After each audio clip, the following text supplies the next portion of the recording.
At Christmas dinner, my dad laughed at my empty wallet. 30 minutes later, a phone call from the bank wiped the smile off his face forever. By the end of that night, the family that had treated me like a failure for years looked at me like they had never really known me. My name is Dorian Mercer, and I had just turned 30 that Christmas.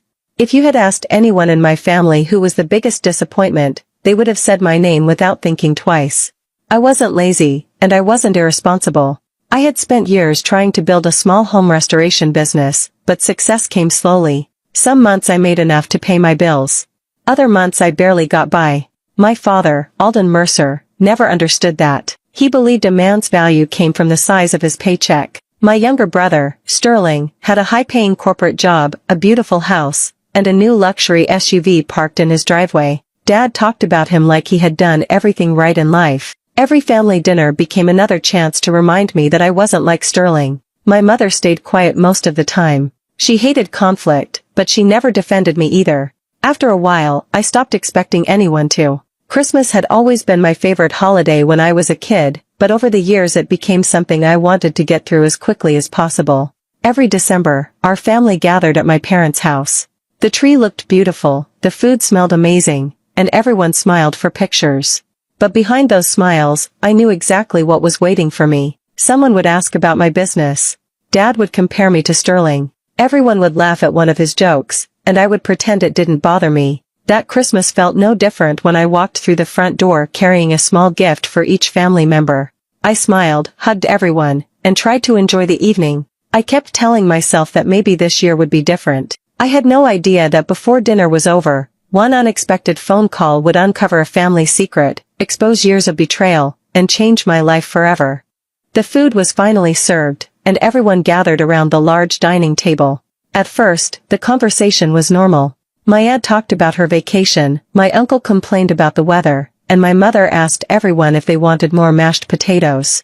I quietly filled my plate, hoping I could get through dinner without becoming the center of attention. That hope didn't last long. Dad raised his glass and smiled at Sterling. "I'm proud of you, son," he said.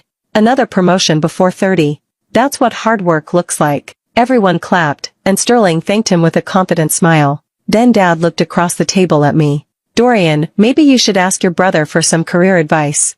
A few people laughed. I forced a smile and kept eating. Corinne leaned back in her chair. "Maybe next Christmas we'll all chip in and buy Dorian a business manual." More laughter filled the room. I looked down at my plate and stayed quiet. I had learned a long time ago that defending myself only gave them another reason to keep going. What none of them knew was that I had spent the last 3 years working almost every weekend. While they enjoyed holidays and vacations, I accepted every job I could find. I repaired old homes, restored damaged furniture, and even worked late into the night just to keep my business alive. There was something else they never knew.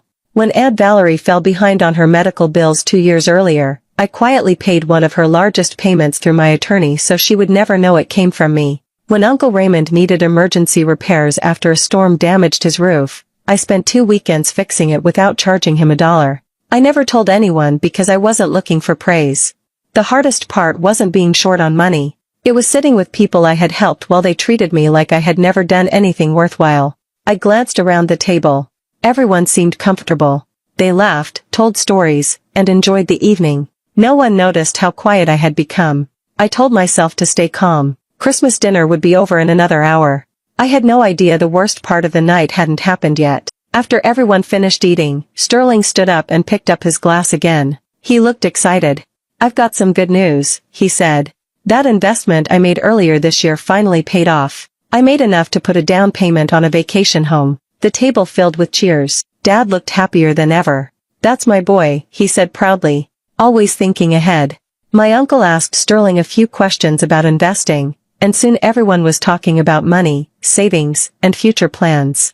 One by one, each person shared something they wanted to achieve in the new year. Then Dad looked straight at me. "What about you, Dorian?" he asked. "How much have you managed to save?" The room became quiet. I took a sip of water before answering. "I'm putting everything back into the business right now." Dad shook his head with a disappointed smile. "So that's another way of saying you don't have any savings." A few people chuckled. Before I could say anything else, he leaned forward and pointed at my jacket hanging over the back of my chair. "I've got a better question," he said. Do you even have enough money in your wallet to pay for dessert if I handed you the bill? The laughter grew louder. I tried to ignore it. It doesn't matter, I said quietly. I'm doing the best I can. Dad wasn't finished. Without asking, he reached over, pulled my wallet from my jacket pocket, and waved it in the air like it was part of a magic trick. Dad, give it back, I said. He opened it anyway. He pulled out the few bills inside and counted them out loud. $43, he announced. 30 years old, and this is all he's carrying on Christmas. The room burst into laughter. Corinne covered her mouth, trying not to laugh too hard. Even my uncle shook his head with a smile. I looked toward my mother. She lowered her eyes and quietly folded her napkin. She didn't say a single word. Dad tossed the wallet back onto the table. You need to figure your life out, he said. This is embarrassing. I picked up my wallet and slipped it into my pocket. At that moment, I understood something I had refused to admit for years. I wasn't just being judged. I was being humiliated for their entertainment, and not one person at that table cared enough to stop it. The laughter slowly faded, but the silence that followed felt even heavier. I slipped my wallet back into my pocket and stared at the table. I wanted the evening to end. I was already thinking about making an excuse and leaving early. Then my phone started ringing. I looked at the screen. It was a number I didn't recognize. The caller ID showed a private banking office from another state. I almost ignored it. I figured it was another sales call or someone trying to sell me a loan I couldn't afford. The phone kept ringing. Dad looked at me and smirked. Go ahead, he said. Maybe it's someone offering you a better job. A few quiet laughs came from around the table. Without saying anything, I answered the call. A calm woman introduced herself and asked if she was speaking with Dorian Mercer. I told her yes. She politely explained that she needed to confirm my identity before discussing confidential financial information. She asked for my date of birth, the last 4 digits of my social security number, and my current mailing address. I wondered what this was about, but I answered each question. She thanked me and paused for a moment. Mr. Mercer, she said, our records show that you are now eligible to access an account that has been legally restricted for several years. I frowned. I'm sorry, I replied. I think you've called the wrong person. We have confirmed your identity, she answered. The account belongs to you. None of it made sense. I don't have an account with your bank. There was another short pause. The account was established many years ago by Evelyn Mercer. The moment I heard my grandmother's name, my heart skipped. Grandma Evelyn had passed away several years earlier. She was the only person in the family who never made me feel like I wasn't enough. She always believed in me, even when my business struggled. I slowly stood up from my chair. The room had become completely quiet. No one was laughing anymore. Every eye was on me. Dad's smile disappeared as he watched my face. The woman continued speaking. She explained that the account had remained locked because of legal instructions left by my grandmother. According to those instructions, it could only be released after I reached my 30th birthday. I had turned 30 just 2 weeks before Christmas. I tightened my grip on the phone, trying to understand what I was hearing. Something told me this call was about to change far more than my bank account. I stepped away from the dining table so I could hear the woman more clearly. My hands were shaking, and I wasn't sure if it was because of what she was saying or because everyone in the room was staring at me. She explained that my grandmother had created a protected trust many years ago. It was designed so no one could touch it before a certain date. The money had stayed locked all this time because of her written instructions. The release date was tied to your 30th birthday, she said. Now that you have reached that age, the trust can finally be transferred to you after the legal process is completed. I leaned against the kitchen counter. Can you tell me how much is in the account? I asked quietly. She gave me the amount. For a few seconds, I couldn't speak. I honestly thought I had heard her wrong. The number was far beyond anything I had ever imagined. It wasn't just enough to pay my bills or save my business. It was enough to completely change my life. The woman told me not to discuss any financial details over the phone. She explained that I would need to visit a law office after Christmas, sign several documents, and verify my identity before the funds could be released. She also said there were personal papers left by my grandmother that would be given to me during the meeting. After thanking her, I ended the call. When I turned around, everyone was still watching me. Dad stood up first. What was that about? He asked. I hesitated. The bank said Grandma left me a trust. His eyes widened. A trust, he repeated. Sterling frowned. Corinne looked confused. My aunt slowly put her fork down. Dad walked closer. How much are we talking about? I don't know everything yet, I answered. They said I have to meet with an attorney after Christmas. He kept asking questions. Why didn't anyone know about this? Why would your grandmother keep something like that a secret? I didn't have an answer. That question stayed in my mind more than anything else. Grandma loved all of us, but she had hidden this from every member of the family. She had planned it years before she died. She knew exactly when I would receive it. She made sure no one could interfere. The money was shocking, but it wasn't what kept my mind racing. I couldn't stop wondering what Grandma had seen before she passed away that made her believe the secret needed to stay hidden from everyone, especially her own family. The first business day after Christmas, I drove to the law office the bank had given me. The building was older than I expected, with polished wooden floors and framed photographs covering the walls. A receptionist welcomed me and asked me to wait for the attorney handling my grandmother's estate. A few minutes later, an older man introduced himself as Mr. Holloway. He shook my hand and led me into a private office. Everything was already prepared.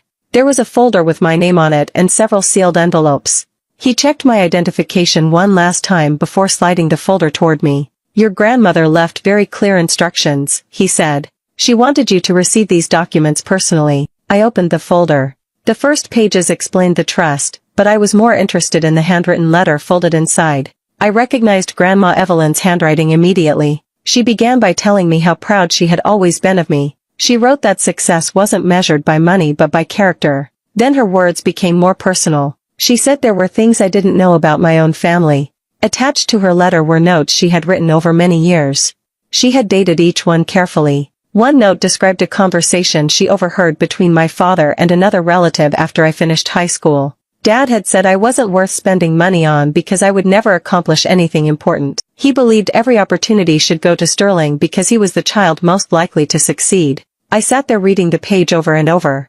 Another note explained why Dad had refused to help me when I wanted to take a professional restoration course years earlier. He had the money. He simply chose not to spend it on me. Instead, he used that money to help Sterling start investing. Suddenly everything made sense.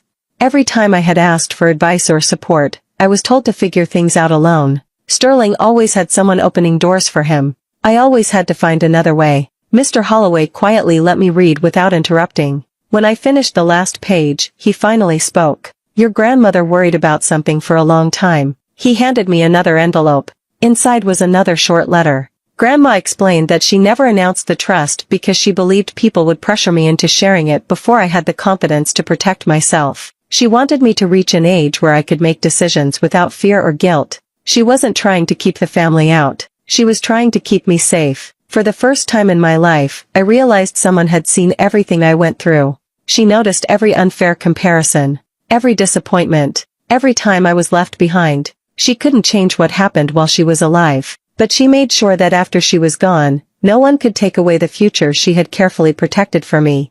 The meeting with the attorney stayed on my mind for days. I didn't tell anyone what I had read in Grandma's letters. I needed time to think. I wanted to understand everything before making any decisions.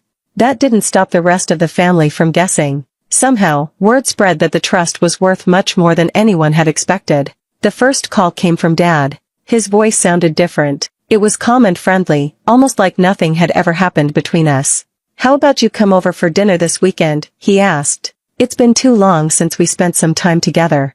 I almost laughed. For years, I had been the one calling him. Most of the time, he was too busy or simply didn't answer. Now he suddenly wanted to spend time with me. I politely told him I was busy. The next day, Corinne called. She said she missed me and thought we should make it a habit to have lunch together every week. That surprised me even more. My sister rarely contacted me unless she needed help moving furniture or fixing something around her house. Now she wanted to rebuild our relationship. A few days later, Sterling invited me out for coffee. He talked about family, trust, and sticking together. Then the conversation slowly changed. I've been thinking, he said. With your resources and my business experience, we could build something really successful together. There it was. The real reason for the invitation. He wasn't interested in spending time with his brother. He was interested in my money. Over the next 2 weeks, more relatives started reaching out. My aunt wanted to check on me. My uncle suddenly remembered my birthday and apologized for missing it. Cousins who hadn't spoken to me in years started sending holiday cards and leaving friendly voicemail messages. It felt strange watching people compete for my attention after ignoring me for so long. I answered politely, but I stopped believing their words. Before Christmas, I was the family disappointment. Now I was someone they wanted to impress. Nothing about me had changed. I was still the same person who worked long hours, drove the same pickup truck, and cared about the people around me. The only difference was what they believed I had in my bank account. That realization hurt more than I expected. Part of me had always hoped my family would eventually see my value. Instead, they only saw my value after they thought I had become wealthy. Grandma had understood something I was only beginning to accept. Money doesn't change people's character. It removes the mask they wear when they think you have nothing to offer. For the first time in my life, I stopped asking myself why they treated me differently. I already knew the answer. And I knew I would never let guilt or family pressure decide my future again. I could have confronted my family the moment I left the attorney's office. I could have shown them Grandma's letters and told them everything she had written about them. But I didn't. Instead, I stayed quiet. I wanted to see how far they would go without knowing that I already understood their real intentions. Dad called almost every other day.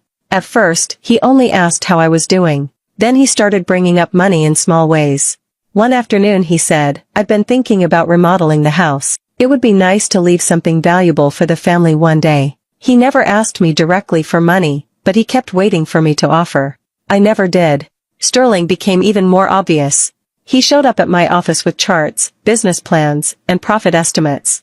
He acted like we had always dreamed of becoming business partners. "This could make both of us even richer," he said with a confident smile. I looked through the papers for a few minutes before handing them back. "I'll think about it," I answered. I already knew my answer. Corinne tried a different approach. She invited me to dinner at her house. For the first hour, everything felt normal. Then she sighed and started talking about her credit card debt and rising mortgage payments. She never actually asked for money. She didn't have to. The silence after her story said everything. I simply wished her the best and went home. Week after week, someone else found a reason to contact me. An uncle wanted advice about opening a business. A cousin suddenly wanted to reconnect after years of silence. Even relatives who had ignored me at family gatherings started calling just to check in. I noticed something strange. No one asked how I was feeling after learning about Grandma's secret. No one asked what her letters meant to me. No one cared about the years I spent struggling alone. Every conversation slowly found its way back to money. That told me everything I needed to know. I kept every message, every voicemail, and every email. Not because I planned to embarrass anyone. I wanted to remind myself later that Grandma had been right. One evening I opened the small wooden box that held her letters. I read one sentence that she had underlined. "Never confuse kindness with obligation." I closed the letter and sat quietly for a long time. For years I believed that if I worked harder and stayed loyal, my family would finally respect me. Now I understood that respect given only after money appears isn't respect at all. It is dependence. From that day forward, I stopped feeling guilty every time I said no. I wasn't planning revenge through anger or arguments. I was simply giving everyone the chance to reveal who they truly were. When they finished, I knew exactly what my final decision would be. About 3 months later, I called everyone and asked them to come to my office on Saturday afternoon. I told them I had something important to discuss about Grandma's estate. They all arrived on time. Dad looked unusually cheerful. Sterling carried a folder, probably another business proposal. Corinne smiled at me in a way she never had before. Even my aunt and uncle seemed excited. After everyone sat down, Dad spoke first. "So, what's the big news?" I didn't answer right away. Instead, I placed Grandma's letters on the table. "I met with her attorney after Christmas," I said. "There are some things she wanted all of you to know." The room became quiet. I unfolded the first letter and began reading. Grandma wrote about watching our family for years. She described how one son was constantly encouraged while the other was expected to solve every problem alone. She wrote that love should never depend on success or money. She said she had watched that happen in our family for too long. No one interrupted. Dad slowly lowered his eyes. I read another part where Grandma explained why she kept the trust secret. She believed that if anyone knew about it before the right time, I would be pressured into giving away what she intended for my future. When I finished reading, the silence felt heavy. Sterling finally cleared his throat. "Dorian, we never meant for things to seem that way." I looked at him but said nothing. Corinne tried next. "If we hurt you, I'm sorry." Her words sounded polite, but they came only after the truth was sitting in front of everyone. Dad leaned forward. "I know I made mistakes," he said. "Let's move past them. We're still family." I took a slow breath. "I've thought about this for months," I replied. Grandma didn't leave me this inheritance so I could fix everyone else's financial problems. No one spoke. I'm not paying off debts. I'm not investing in family businesses. I'm not funding projects. Dad looked shocked. You would really say no to your own family? I met his eyes. You said no to me for years when I needed support. Grandma gave me this chance because she wanted me to build my own future. I carefully placed the letters back into their envelopes. I don't hate any of you, I said, but I'm done believing that money can create the family relationship we never had. No one argued after that. They quietly stood, gathered their things, and walked out one by one. For the first time in my life, I left a family meeting without carrying the weight of their expectations on my shoulders. Life didn't become peaceful overnight after that meeting. For several months, my phone kept ringing. Some relatives called to tell me I had become selfish. Others said Grandma would have wanted the family to stay together. A few even claimed that money had changed me. I listened without arguing. The truth was simple. The money hadn't changed me. It had changed the way they looked at me. Dad tried harder than anyone else.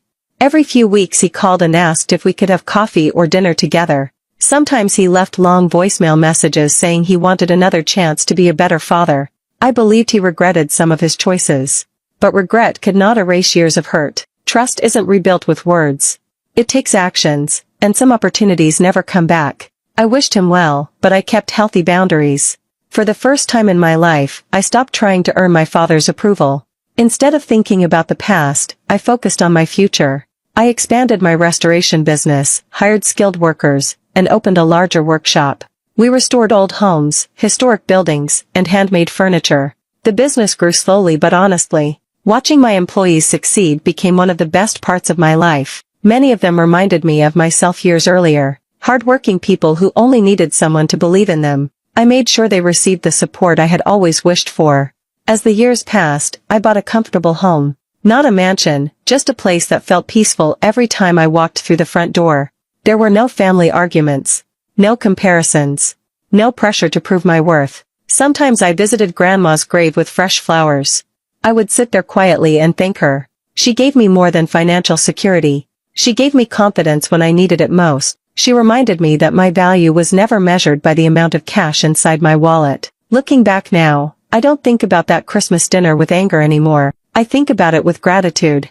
If Dad hadn't laughed at me that night, I might never have seen my family as clearly as I do now. That painful evening became the beginning of a better life. People often say the best revenge is getting even. I don't believe that. The best revenge is building a happy life without bitterness. It's waking up every morning surrounded by peace instead of disappointment. Grandma's final gift wasn't the inheritance. It was the chance to stop chasing acceptance from people who never intended to give it. That freedom became the greatest wealth I have ever received.